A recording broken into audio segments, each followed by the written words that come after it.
Spook. Yes, What's that? it's a letter. What does it say? Well, let me read it to you.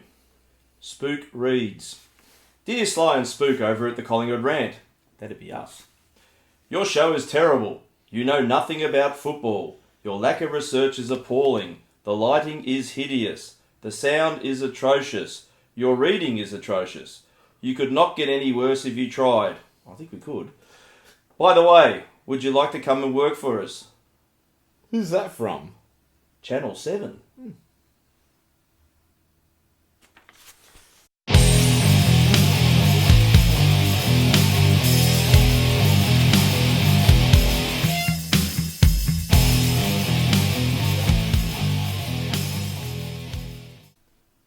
Welcome to the Collingwood Rant. I am Sly. And I am 7-2 Spook. And we are coming to you following the victory against the Saints. The Saints. The Saints. The Saints. Who did not come marching in. No, not at all. Well, they did for about a minute. A little bit longer than a minute. They did it for a minute and a half. They did it for 2.5 quarters. What did you think of the game? That's a funny old game, football, isn't it? No. It's a game of two halves, and one of them was the second half, and the other half was the other last quarter. You figured the way they were playing, only one team could win. Yeah, who? I don't know. No, maybe ask James Brayshaw. First quarter, we looked very sluggish, lethargic, all those adjectives. Correct? Generally, we've blown teams away, and if we haven't blown them away, we've actually just gotten a lot of assaults, and then just missed. Really doesn't have a lot of run and energy.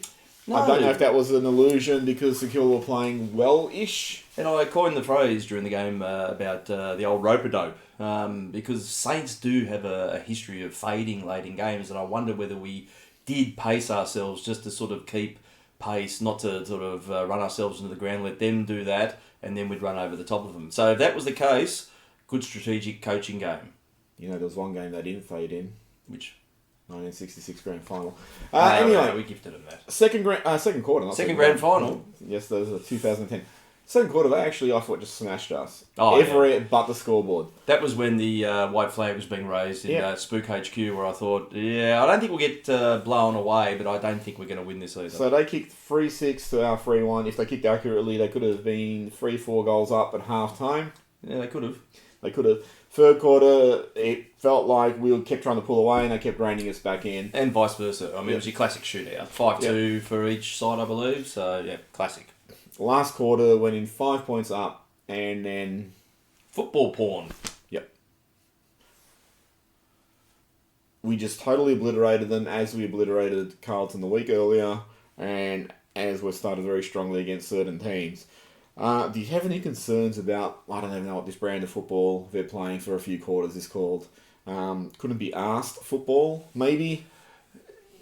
Concerns, but then I keep trying to appease myself with it that the season is a marathon, not a sprint. If you keep winning games ugly this time of year, you sort of get the feeling that eventually you're going to trip over your own ugliness. That's my concern, that sort of becomes habitual and that you psychologically develop this belief that, you know what, don't worry, when we're pressed, we'll just put our foot down and run. Yeah. And I don't know if that's always going to work. No, I don't think it is, but if it works more often than not, then... Well, fortunately it's worked against two shit teams, but is it going to work against two better teams? I know we did it to Richmond, but Richmond were struggling at the time. We couldn't do it to Essendon. I can't remember who else we played, but I don't feel like we have great consistency in the way we're playing. And one of the problems... I still think we're searching for a side in some respects. We haven't... Trying to find balance in that team. Or the force. Well, JJ killed that. Grundy... What a monster. What an absolute monster. I know you were critical of him last week with his ruck work, and you have been for a number of weeks, where I've been a staunch proponent of his. Look, I said I've always been a massive fan of Grundy's, but fuck, his work rate is just incredible. I took my son down to the boundary line, which I don't normally sit. Normally you're up and standing, and you clearly have a top-down perspective of the game. But to see him and the work that he does at ground level from down there, it just gives you a whole new appreciation of him. He is just a workhorse beast. Yep. I just think some of his tap work, and it's not just him. With the tap work. It's not just him. It's actually the synergy that him and the midfielders create. I don't think they have a great great communication. There's still a lot of it in the first 3 quarters. There's still a lot of handball. And the few times they looked great was when they actually got some run, particularly coming out of half-back. And that's, I think, something that's been missing in the games where we've struggled. Against Essendon, first quarter, we just ran all over him. First quarter and a half, ran all over him. And then we became stagnant. And that's, I reckon, a big concern about trying to find that run. We don't have enough creators. We don't have enough guys who are just going to take the game on and go, look, I got the ball. I'm going like Cripps. I'm going to run, and everyone's going to come with me. I'm going to break zones open, break lines, and all that sort of stuff. There's too much. Let's handball until we can get out and someone can get a kick away. Yeah, you figure that's by design, but what the design is, I just don't see a lot of the sense in it. And to sort of jump before you go into explanation mode, you notice that certainly with the way that when St Kilda had the upmanship in that second quarter and they were rebounding, the speed at which they were running the ball out and the long kicking and direct kicking they did, you sat there and watched it and thinking, well, why aren't we doing that? And then you watched the counter from us. It was sluggish and really slowed the game down and gave the Saints enough time to run back into a defensive structure. And you think, well, surely this isn't logical. But again, maybe it's that whole slow the game down to bring it back to your terms. Who knows? My belief for 115 years that Buckley's coached, and I've always said that he's tried to hybridise the Geelong Hawthorn game plans at their peak. So the Geelong game plan was all those crazy handballs, globetrotter handballs. Crazy handballs. And when you're in packs, like, even handballing the people under pressure because they're just going to handle it straight out, and you work your way out with, this, I don't know what you call it, this suicidal kamikaze handballing skill. And when that's not working, do the Hawthorn way of chip around and find your way through zones with precise kicking. As I said before, I don't think we have the kickers to do that. The handballing we can get away with, but to me, we always look a lot better team when we're running. And, grand finals, case in point, first quarter and a bit, we ran. And then we stopped and we slowed it down. And again, it's just too much of a case of when you see them chip and then they end up like on the opposite flank, opposite pocket, 50 metres retreated from where they began, and then it's still like, I'm just going to kick it down the line. I don't like seeing that. I would rather someone took a risk. There was a couple of passages that was like that. It was about 10 possessions to actually move the ball 4 metres backwards. Yeah. And it's frustrating to watch. And you understand they're trying to obviously either look for an opening or the switch, but on the counter they were running to all the right spots and denying that. So, but they also fell into the Plan B would be good at that stage. They fell into the habit a bit of kicking long and just trying to force a contest further down the ground. So there wasn't a lot of finesse about how they wanted to win the ball back. And I think the Buckley sides for the last 112 years have always had great work ethic. They've always really, played fanatically. But I think in football, it's a case of that saying, you don't want to work harder, you just want to work smarter. So I would like to see just have a bit more footballing intelligence, collective intelligence to move the ball rather than just rely on frenzied, fanatical work rate to just try and move the ball forward like it's a rugby scrum. So basically what you're saying is you hate Grundy. Not me. He produced some great television. Wills, what do you think of him? 7 kicks, 7 handballs at 86%. He didn't really feature much for mine, so... Here's again another one, like his previous game, was pretty bland. I think he'll well and truly make way this week, which we'll talk about later. Yep. And Brown, 9 disposals, 2 kicks, 7 handballs, 100%. He did one nice thing with that little paddle, but other than that, he was very quiet. Yeah, and that's the concern we've had with Brown, which we've noted, is if you're going to be a midfielder, you should be winning a lot more of the ball. He's only played about 12 games. Yeah, but, people have played 12 games and they're still getting like 15, 20 possessions. His bad games have been really low down. I think against Geelong he got 9 possessions again. He's got to up that, so even his bad games, he's still getting a few possessions. Ben Reid. Welcome back, son. I can't believe how wrong you got him last week. I've been wrong You're before. struggling. You are struggling. I always struggle. Took marks, created play. He took lots of mark and kicked lots of goals. And he was agile, kicked 3-1. Brody Mychek. 4-1. 4-1, yeah. Yep, 4-1. Again, a lot of run. Couldn't break the 4 barrier, though. And I got to commend the coaching staff. Oh, good. Finally. Finally, who would have thought Jaden Stevenson would excel up forward? Unbelievable. It's just amazing. I wish we thought of that round 2. I mean, since he's been put back in the forward line, he's looked The swoop squad is back. Yep. We should give credit to your... Someone's at the door. I think it's Norton. We should give credit to your whipping boy, Still Side Bottom. Yes, you should give credit to him. I thought his last quarter was sublime. But I don't expect him to play like that every week. But I was thinking about Side Bottom and I was thinking, what I think my issue with him is he's not a great determiner of when to go and when to just lay off. And in that last quarter, he got it right. He kicked that brilliant goal where he just dummied the twos and killed the players. He did that beautiful pass from the pocket as he was running into Myercheck, and he picked his options perfectly. It was like, that one I'm going to take the game on, that one I'm going to just centre it. And I think at times, like, I watch him play, and he'll go, I'm going to take the game on, and then he'll stop, goes, no, there's nothing there, let me just turn around and kick it 28 metres backwards. And, all right, fine, I commend him for not being stupid and just disposing of it, and just giving it back. But I think at times, and this goes to every player, the best players, what they're great at is knowing when to go and when not to go. When to take the game on and when to just feed it and be a linkman. And I reckon Side Bottom, at times he just is not a great determiner of that. But that last quarter was pretty much the best quarter I've seen all year from any Collingwood player. He is a tease, but yeah, geez, that last quarter was superb. And look, to be honest, the glass quarter. Watching him at the ground and then watching the replay, and I've only watched the first half and the replay. Actually, I don't think he was as bad as not bad, but he was. So you think it's terrible? I don't think he did anything really bad at all in the first half. Maybe one thing, maybe two. I don't know, but nothing really stood out to me. I thought actually looking at it, going, I'm surprised at how well he actually was. This game, I don't think he did anything bad, but that first three quarters, I don't think a lot of those mids were doing very much. Beams, I thought, played a better game. 30 possessions. There's a couple of times, though, he gets caught too easily. Yeah. For a guy of his age and experience, his awareness seems to have dropped a little. Treloar got about 68 possessions, and I think 60%. That was all in the first 10 minutes. So some of the mids got numbers, but again, in today's game, it's easy to get numbers. Yeah, it's easy to get numbers. And Pendlebury had a quieter game. I would like to see, again, just smarter work rate. Not harder work rate, just I want to see a bit more architecture behind the way they move the ball, because at times it really frustrates you that they try and finesse their way out of situations where they shouldn't, and then they get to within forward 50 and it's just like, I'll just bomb it now anyway. It's like, who cares? Well, hopefully there's a trace that get ironed out before the end of the season.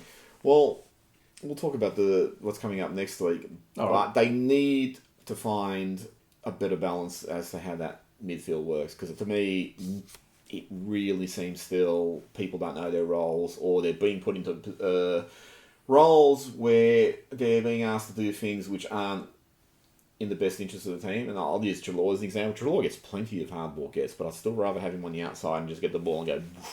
As one of the few guys who seems to have speed. Although, let me ask you, Treloar, do you think he's lost some acceleration after doing 58 hamstrings? You'd have to figure he would have. And whether that's an element of I don't want to go 110% because of the trust factor in whether they'll blow again, but he got caught at one stage where before he did his hamstrings, I would have thought he would have just had that acceleration to burn away and then just steady his pace and kick. But he actually got caught, and I was thinking, is he really? One of them was a pretty bad tear, wasn't it? So yeah, you figure, look, you've healed. Whether you've healed 100%, that's the question. Well, I don't know. Well, it's Collingwood, so I doubt it. Any final thoughts about this game? No, it was good to bank the 4 points. The last quarter was absolutely a joy to watch, and you're sitting there at the ground going, where did that come from? Seriously. But more of that, please, and less of the other stuff. Yeah. We'll be back with a new segment called... State of the 8, I believe it's called. I believe it's called State of the 8. Is it about cooking? Is it a cooking show? It's about the state of the 8. Good. 8 who? The Hateful 8? Shitful 8.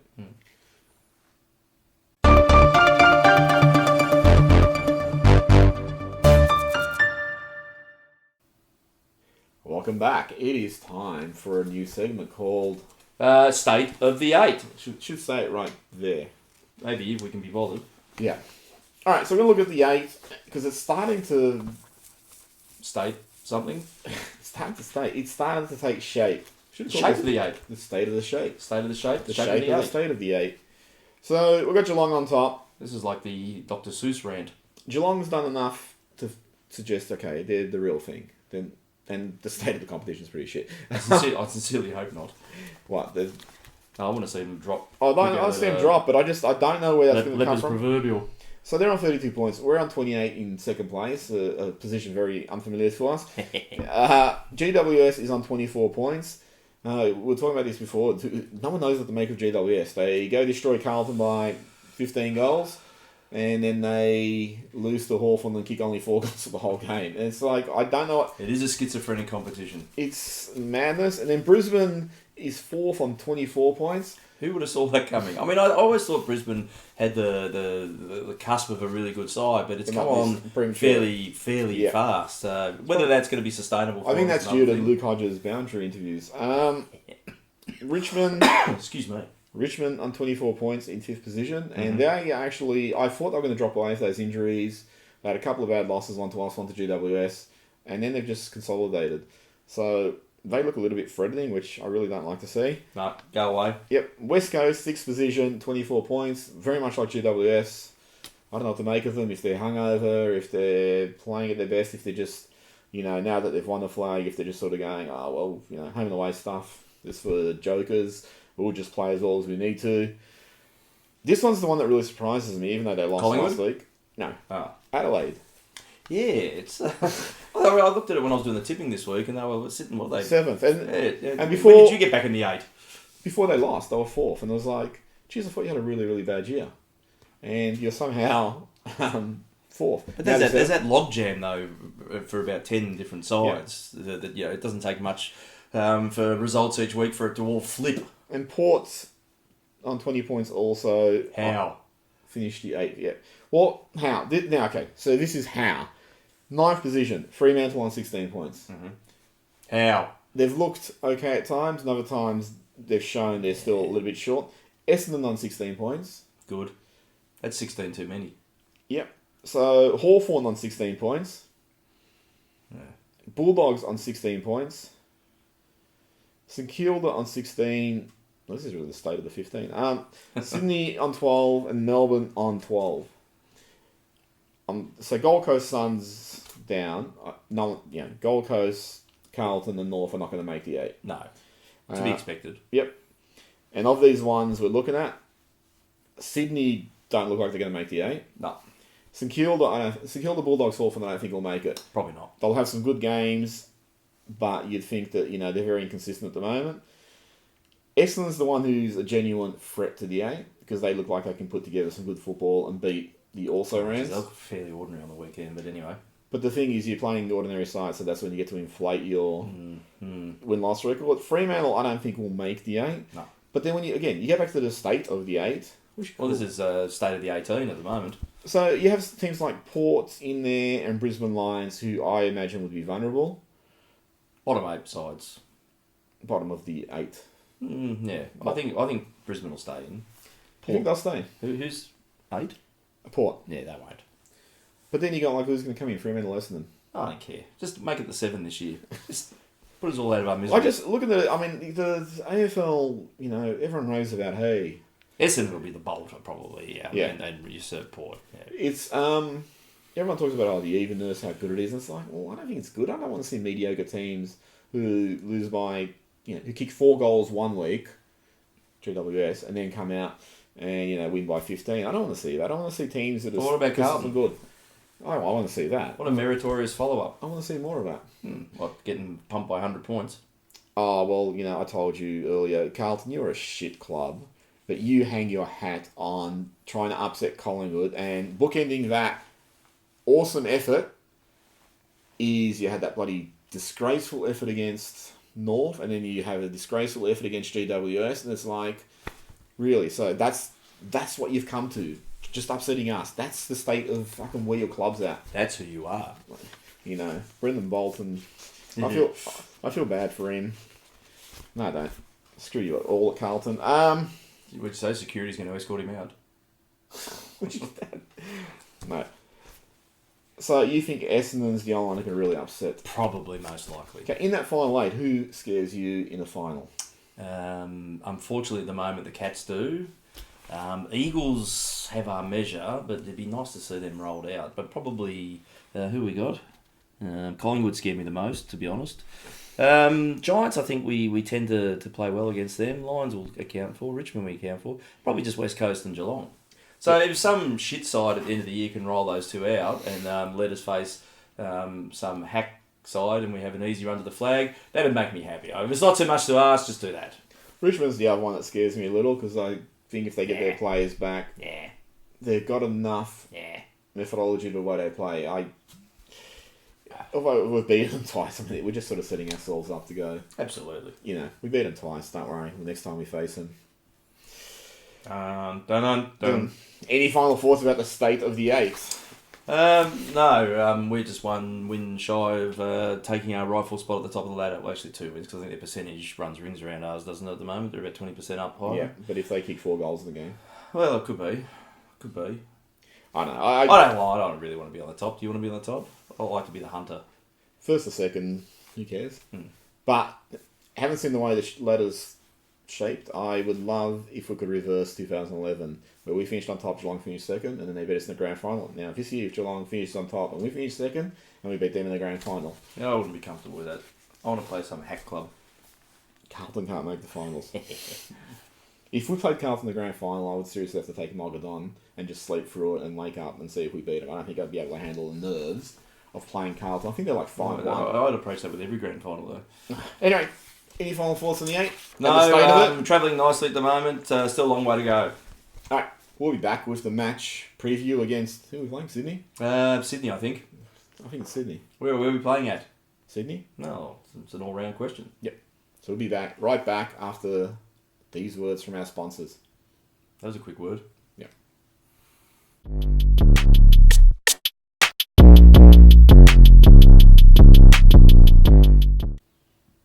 So welcome back for the match preview. We're playing Swans. Travis Varco out. He's got in 1 week. Yes. No, I don't think they will challenge that. Surely not. Probably not, but I don't know how the tribunal works. Cox gets a week for knocking over Grimes. Varco gets a week for contesting the ball and taking out Ed Phillips and Tom Phillips, taking out 2 players.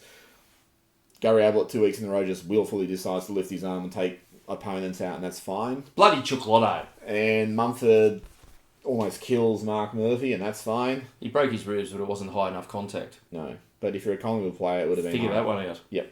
So Varco's out. Langdon will be out. Yeah, he's there's been no word out of the camp on his knee. No. He went off first quarter, came back. He played the second quarter, yeah. But was proppy, and then they obviously ruled against him doing any further damage. Maybe it's not that bad. They had him run up and down a few times, and how'd he go? Well, he didn't come back on, so that's not good. All right, so possibility Mason Cox might be back. Yes. How do you handle that? Then we have too many tools, and we're really slow. Do you think? I asked you this the other week. Do you think they'll be stupid enough to try and play Reid, Myercheck, and Cox? Well, geez, on current form, you can't drop Reid or Myercheck. You can bring Cox in and maybe rest Grundy, would you?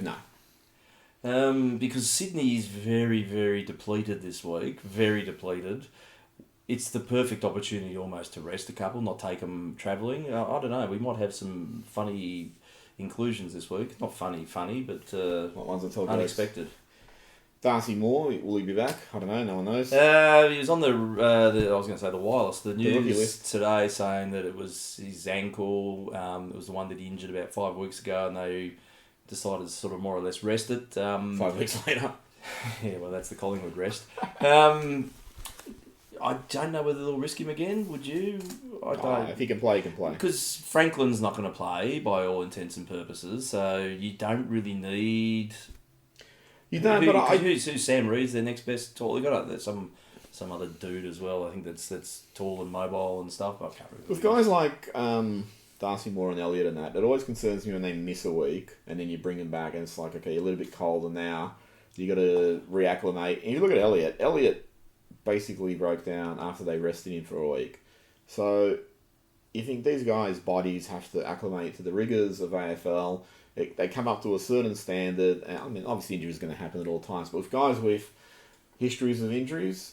Do they? They have a history? More on, just a little one. You'd think that just keep playing him, So until they completely break down. No, keep playing until they get. How many slaves did you burn through when you built the pyramids? 6,000-7,000. No, but it's like Pendlebury and that. We don't manage him. We don't manage other guys like Treloar and all that. They just play. So I'm just wanting to get them up to that level where they're just playing. Yeah, I guess you got to. Some of them you have to err on the side of caution, especially when you got chronic sort of history with these things going. You don't want to grind them into the dirt and then break them for the rest of the season. I think some of them you obviously manage for a week or two off, and then you get them back in. They won't be coming back through the VFL. Or Elliot possibly will. Elliot will now. Yeah, Coxie's a funny one. I mean, Coxie, who knows? I'm not sure. And Jordan the Go is the other one. Yeah, so he's got that shin splint issue, I believe, with him, which he had that last year as well, and he played through missed a game. You're not going to fix that with a week's rest. That'll just probably alleviate the problem, but it'll always be there, I think. I think Leon Davis used to play a fair bit with shin splints back in the day too. Well, most players do play with shins. Yeah. And then splints, especially if you're a Collingwood player. So, look, I think he'll come back. And Taylor Adams, apparently, is in the mix. He's training strongly. Is he? Yeah. Good, but I don't think so. So who are the guys who are vulnerable? You'd think Wills and Callum Brown. And you got Varks as an out. And Langdon. So there's going to be at least 4 changes, you figure. Well, that wouldn't buy... Maybe Callum Brown may still have a reprieve, but I think Wills has probably fired his bolt. Yeah. Well, I think Wills won't play. I think Brown will stay. Langdon definitely out. In that side, though, you look at it... When we started the season in 2010, Josh Fraser, Shane O'Brien, Tarkin Lockyer, they're all incumbents in that side. And by the end of the year, they'd all been replaced by other options. Superseded, I think is the word you wanted to use. Well, now, in retrospect, I can't say they're not superseded. They're replaced. We hope that, McCaffrey and Blair and that would go into... Premiership superstars. Yeah. Bigger careers than they had. Well, not Blair. Well... His career couldn't get any bigger. More successful careers. They were really great servants, but they really became very much like the players they'd replaced. Where you go, okay, we've seen what you got. Let's find an upgrade now. How many players in the existing 22 do you think need to be upgraded? You think Callum Brown can play? Geez, I'd like to see him still get his opportunities. I'm a little bit of a fan. He's very quiet last week, but it could be that that continuous run at such an early development stage of his career could be a little bit running out of steam, especially when we've had so many frenetic games. I think he could almost... He probably should be dropped, but I think they'll give him another week. Will's definitely will be dropped. But I'm talking about overall in that squad. I see a role for him until the likes of Sire and stuff start coming back in. Then I think he'll be squeezed out. And then someone like Josh Thomas, is he vulnerable? But then he pops up and does his little 28 snaps around the body goals. He does have a role there to play. He's done well in that role, but the thing is, I look at him and think, okay, I like what you contribute, but I'd love to get a better option in there. And obviously, you'd say that to 16 players, but because you can't really push him up the ground all that much. Well, you're looking at a side now and going, okay, this is what you bring to us. Can we find Blair? Brendan Bolton. This is what you bring to us. Can we find someone a bit taller who brings a little bit more? And that's like when they replaced Lockyer and O'Brien with guys like McCaffrey and Blair, who were new at those times. You thought they're going to bring a little bit more. They're going to give us what you're giving us, but we're hoping that they'll bring a little bit more also. Greenwood's another one who I think would be vulnerable. Yeah, good point. I really like Greenwood, but that defensive six on... When we played Saturday, that defensive six on Saturday had Chris Mayne and Levi Greenwood in it, and it was really worrying me. And I understand some of that was necessity because Langdon went down, but I like Greenwood. I'm a Greenwood fan, but I'm not a Greenwood fan as him being a defender. No, definitely not. I would still, I've said this 4 million times, I'd love to see him get a chance just in the midfield as a midfielder, but if he's not going to do that, then there's probably better options like Quain or who could come in long term. There's a point. So, how did the VFL go? We covered that. We lost yet again. Sire had a good another. Sire had 24 possessions. Yeah. Josh Dacos had 23. Ben Crocker had 26. So you wouldn't roll the crocodice again, surely, would you? Maybe time for Dakes to come in? I like I said, Dakes get a bit of a run at it, but I mean, Crocker, if he's playing well, then he deserves his chance. Yeah, but he plays well, comes up, does nothing. Then goes back, plays well, comes up, does nothing. I think he's done a bit at AFL level. He hasn't produced consistently enough, but I like to think that anyone on the list has the possibility to offer something, but not just carrying people for the sake of carrying people. Crocker, I think, might have something. I don't know. If you're going to defend Brown on the state of how inexperienced he is, then Crocker's just at the same level. So, I mean, on the same plane, but I'm just saying, if his form warrants it, he should get selected. Anyone should get selected if their form warrants it. Yeah, no, fair. Wells, how did he go this week? No idea. He didn't come up in the highlights packages. So he'll be in this week? He'll be in this week. I think Josh Dacos is the one I really want to see get a bit of a run. Yeah, I wouldn't mind seeing him have another crack at it. And I wouldn't mind, them just saying, well, look, we're going to give you a month. Show us what you got. And don't worry if you have statistically low games. We'll carry you for a couple of games. You've ostracised Callum Brown for having statistically low games. But you can't have it both ways, I can, because Brown's a midfield and they should be getting 20 possessions, whereas the forwards are getting like 10, 15 possessions. So, but I'm just saying with Dacos, they've given Brown the opportunity to have statistically low games and still play. So just give the same thing to Dacos. If it turns into you just having a string of statistically low games, then fine. Bomb them. But it's that thing, you don't want to just be bringing players in, they have one bad game, it's like, okay, you're straight out. It's really just going to create a complex in the player where they're going to think, if I don't perform, I'm straight out. And they get, nervous and all that sort of shit. Anyway, we're playing some team Sydney, got Josh Kennedy out, Buddy Franklin out. That bald-headed mid that's quite good's out. Telly Savalas, yeah. that's him. Kolchak. Rod Carter's out. Kolchak? Was it Kolchak? No, yeah, Kojak. Kojak, yeah. Kolchak is the Night Stalker. Rod Carter's out. What's his name? Paul Kelly, he's out. Yeah. Plugger's out. Plugger's not playing. Barry Round is out. Yeah. The Chimp's not playing either, apparently. No, so... I think we can get him on this. Yeah. So, but we played at SCG, which is not a great ground for us. We just seem to hate the smaller grounds. You certainly wouldn't think they'd play that three-pronged tool. Maybe if it was a smaller ground, we should play smaller players. Well, that could be the way to go. Because Cox, he could just pretty much just sit on his bum in the back line and just reach over and mark the ball in the forward line. Like in Evolution. So, what are your tips? Look, I hate to go off half-cocked, but I'll be extremely confident about this week. I reckon we'll win by about 48 points. I reckon we'll win by 24. 24? Yep. Can't believe how much you hate him. I do. I loathe him. Any final thoughts? No, selection is going to be very interesting though, I think, no matter what. Clearly we have no crystal ball that works. But there could be some interesting changes this week. Well, I mean, the one thing is when we film this straight after the game,